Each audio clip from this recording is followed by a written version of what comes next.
মাতঙ্গী ইন্দিরা গান্ধী ষড়যন্ত্র করে ভারতের লাভের জন্য পাকিস্তান থেকে বাংলাদেশকে আলাদা করেছিলেন।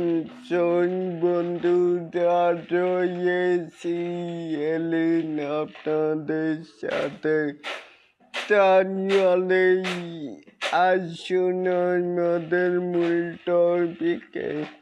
এখানো মরুম শেখ মুজিবুর রহমান অত্যন্ত বিচক্ষণ ব্যক্তি ছিলেন।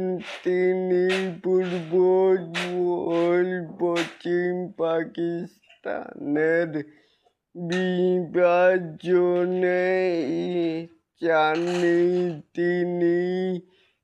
তিনি বিভাজন নামক ষড়যন্ত্রের বিপক্ষে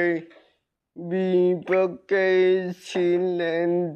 তিনি শুধু ক্ষমতা চেয়েছিলেন, তিনি পাকিস্তানের প্রধানমন্ত্রী হতে চেয়েছিলেন। ভারতের দুর্বিসন্ধি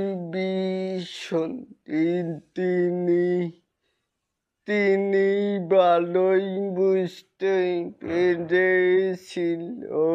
স্যালুট জানাই তার ওই সিদ্ধান্তকে।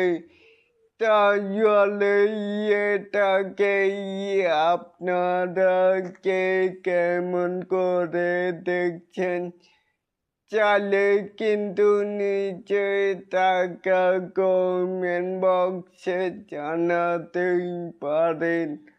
আর এরকম আরো নিত্য নতুন আপডেট পাওয়ার জন্য অবশ্যই চ্যানেলটিকে সাবস্ক্রাইব করবেন অ্যান্ড বেল বাটনটি বাজিয়ে দিবেন। আল্লাহ হাফেজ।